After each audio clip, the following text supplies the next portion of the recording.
Bueno, antes que nada, decir que el mensaje de la presidenta Boluarte ha sido un mensaje que yo quisiera calificar como sustancioso, solvente y transparente. Creo que no estaban preparados estos congresistas, incluso se retiraron, volvieron a regresar, en fin, se vieron envueltos ellos mismos en una profunda desazón y se retiraron.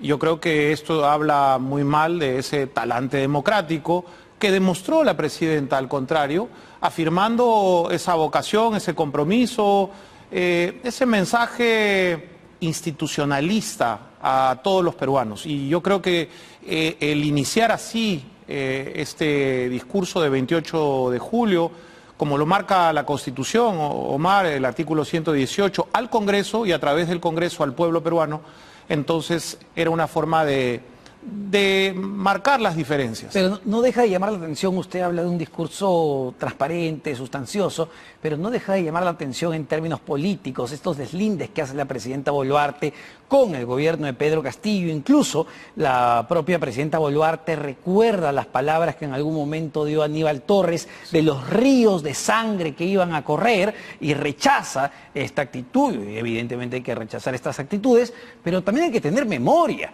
Y si uno tiene memoria, no hay que olvidar que la presidenta Boluarte estuvo casi hasta el final del gobierno de Pedro Castillo, fines de noviembre, justamente antes de que él intente dar un golpe de Estado. Ella estuvo y fue parte de ese gobierno, fue parte de esos consejos descentralizados donde se decían estas arengas, donde Aníbal Torres llamaba al levantamiento y nunca cuestionó nada. Ahora en el poder lo cuestiona. No, para nada. La presidenta fue muy clara y muy contundente desde el inicio, desde el 7 de diciembre. Si no, regresemos al 6 de diciembre. No, en el momento en que la presidenta asume Boluarte era ministra de Estado presidencial, sí. Boluarte era la ministra de Desarrollo e Inclusión Social y renunció casi al final del gobierno de Castillo. Sí, no, la presidenta Boluarte en su momento renunció a su cargo como ministra porque estaba en desacuerdo, y la ruptura podríamos recuperar la memoria en dos tiempos. Una en agosto, en donde se plantea un cambio de gabinete y hay como un rumor que surge en donde aparentemente le habrían pedido la renuncia y finalmente la presidenta se mantiene. Pero también una ruptura todavía más fuerte. En febrero del año 2022, Omar, tú recordarás que la presidenta fue muy clara y dijo: nunca he abrazado el ideario de Perú Libre. De ahí también esa ruptura fue muy clara y la separó por completo de esos discursos de odio. Sin embargo, ministro, cuando ella critica evidentemente a Aníbal Torres, que acuñó esta frase de los ríos de sangre que correrán en estos consejos de ministros descentralizados, ¿qué hacía en ese entonces ministra Boluarte?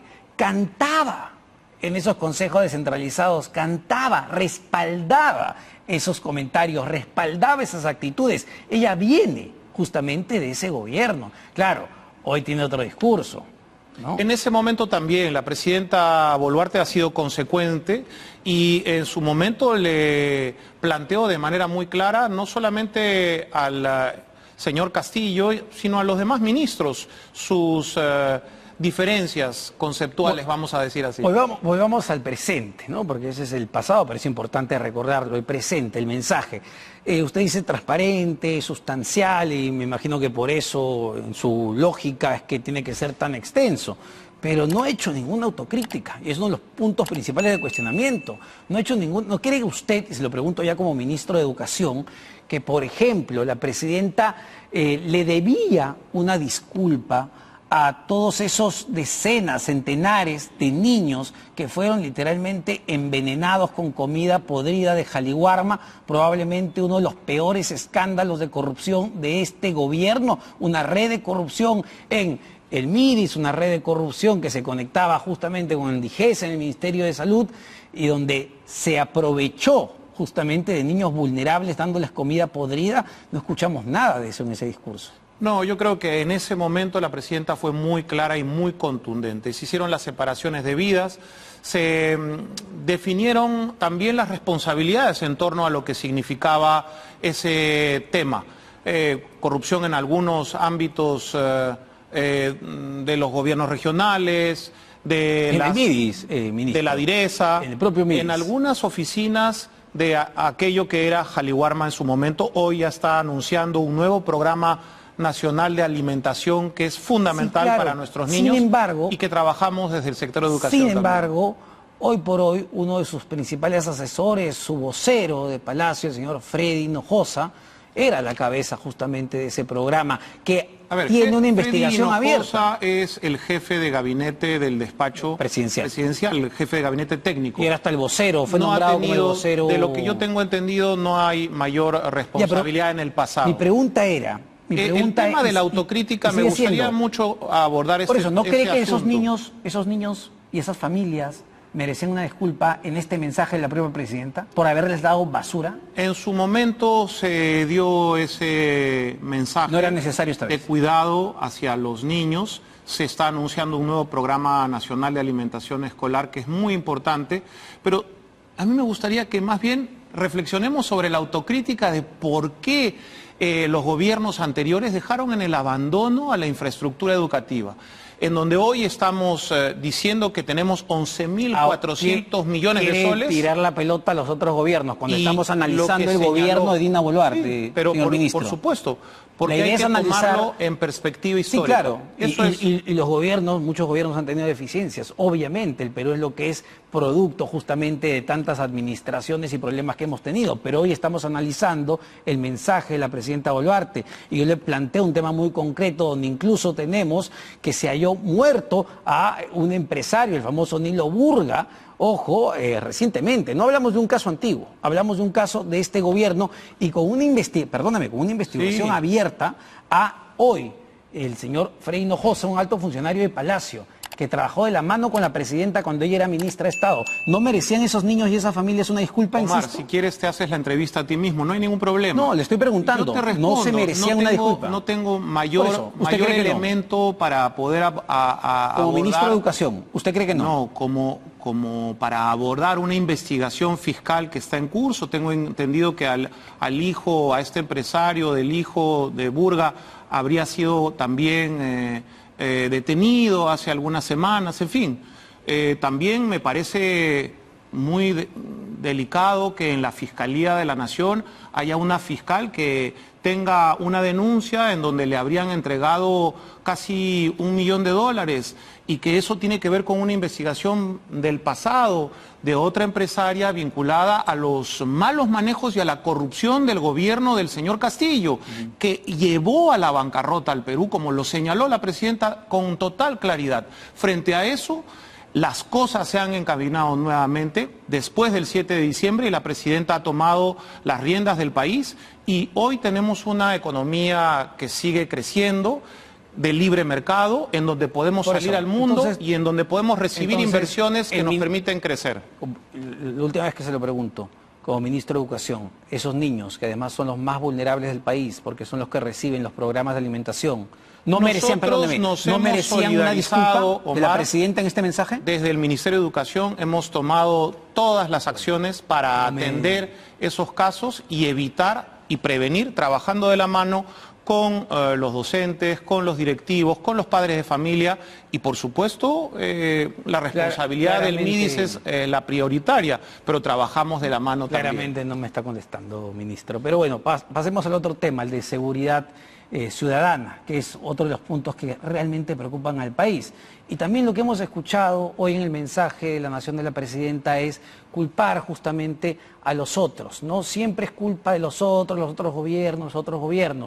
Cero autocrítica en seguridad ciudadana, lamentablemente viendo las cifras que vemos de solamente crecimiento de homicidios y extorsiones. No conozco todos los mensajes a la Nación del 28 de julio, pero digamos que no son espacios de autocrítica, son espacios en donde se hacen balances, se le informa a nuestra población, a nuestro pueblo peruano, en una circunstancia tan emotiva para todos como es el 28 de julio, en donde nos unimos como familia, en donde compartimos esperanzas, sueños y también hacemos ese balance de lo logrado.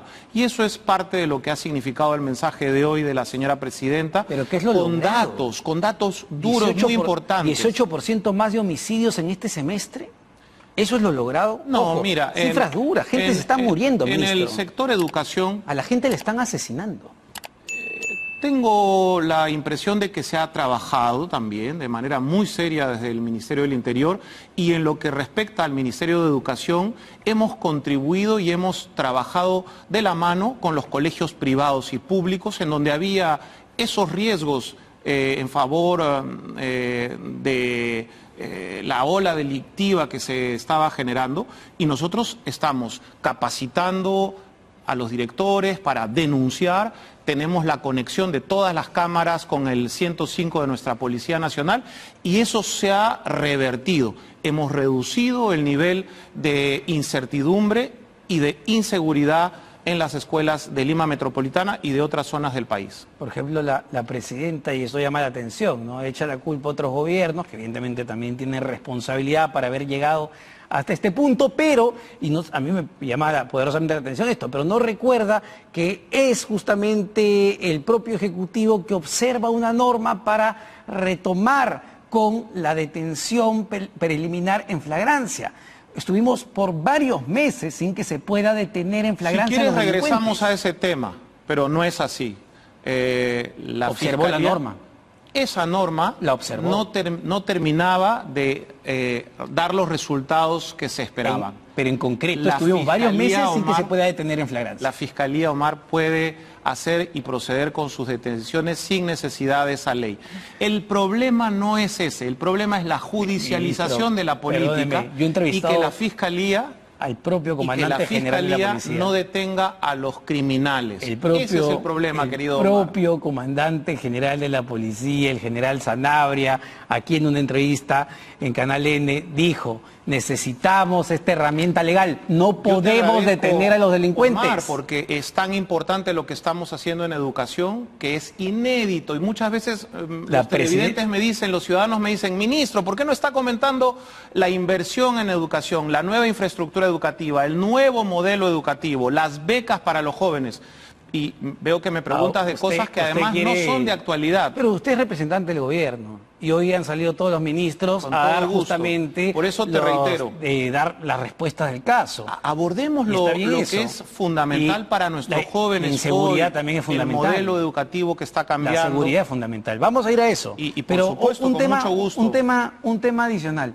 ¿Por qué la presidenta se salta estas 15 páginas? ¿Qué pasó ahí? Porque lo que pudimos leer en las 15 páginas era sobre todo un cuestionamiento al Ministerio Público, ¿no?, que la presidenta además en varios espacios lo ha hecho y en repetidas oportunidades, y toda la parte de entregar un proceso electoral transparente, que ella va a dejar el cargo el 28. No se salta ¿Por qué nada. no lo La lee? presidenta ha dado un mensaje, el mensaje es el que ella ha leído durante su intervención en el Congreso de la República, siguiendo lo que manda el artículo 118 de la Constitución, y simplemente ahí concluye su mensaje. No se ha saltado nada, el mensaje es lo que la presidenta ha leído, y los compromisos están dentro del texto que la presidenta ha leído en relación a los sectores, los avances de cada uno de los sectores. Sí, claro, el mensaje es el que ha leído, no estoy cuestionando eso, evidentemente, pero usted sabe como ministro de Estado que llega previamente a los medios de prensa y a los propios congresistas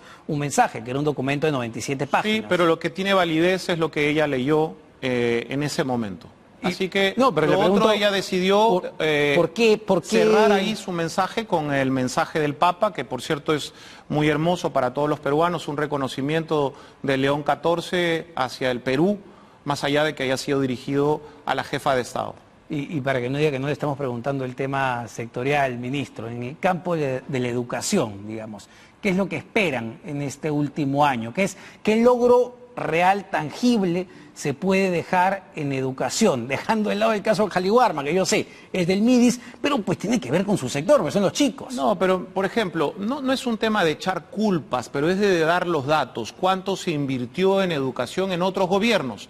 En este gobierno, 11.400 millones de soles, es una cifra importante que activa nuestra economía también, que permite darle un flujo de inversiones del sector privado comprometido con la educación. 153 colegios entregados en este momento. Yo creo que vamos a ir más allá de los 200 a fines de año, es algo muy importante, aulas flexibles, un nuevo modelo educativo, 58.000 becas, había 4.000 apenas en el año 2022, y para el próximo año vamos a cerrar con 83.000 becas para los jóvenes, entre ellas 10.000 becas TEC para los institutos superiores tecnológicos, que es una de nuestras prioridades fundamentales. Y también el compromiso con nuestros docentes, con la familia magisterial, 97.000 nuevos profesores con concurso, con estudios y por supuesto con el reconocimiento debido en los últimos 2 años, que nos da alrededor de un poco más del 70% del cuerpo de los docentes del Perú han pasado por el examen, por el concurso debido y forman parte de la carrera pública magisterial. Y solo para terminar, ¿usted cree realmente esto que dijo la presidenta, que ella es el chivo expiatorio, ¿no? Que han construido una narrativa para convertirla en el chivo expiatorio? Pareciera que, claro, ¿quiénes han convertido? ¿Quiénes tienen esa narrativa? Bueno, yo quiero invocar nuevamente, Omar, con mucho respeto a los medios de comunicación para que podamos reflexionar sobre lo que significa la investidura presidencial, porque no solamente la señora presidenta ha sido víctima o chivo expiatorio, como lo ha mencionado en su discurso, sino también otros mandatarios.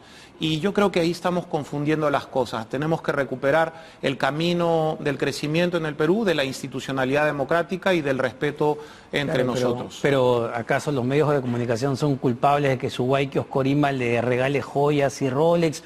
¿O nosotros le hemos dicho al doctor Cavani que le opere la cara? El doctor Cavani dice que hace una cirugía estética. ¿Nosotros le hemos obligado a eso a la presidenta? No, por eso hay que centrarnos en lo esencial, en el mensaje, en la contundencia de lo que nos ha transmitido la presidenta a través de lo que significa una visión clara del rol del gobierno nacional, de la mano con los gobiernos regionales, con los gobiernos municipales, con la sociedad civil y con el sector privado, que eso es lo que estamos haciendo. Hemos reencauzado con el liderazgo de la presidenta al Perú en el siglo XXI y estábamos descarrilándonos el 6 de diciembre del 2022, a lo mejor quieres regresar a ese momento, creo que no. La última, que me matan. ¿Usted va a ser candidato ahora en las elecciones, ministro? Estoy abocado a seguir brindando más y mejor infraestructura educativa, más y mejor educación de calidad, y en su momento se verá. ¿Diputado o senador? En su momento se verá. Por ahora estamos trabajando al frente del Ministerio de Educación con toda el alma, el corazón y la vida siempre.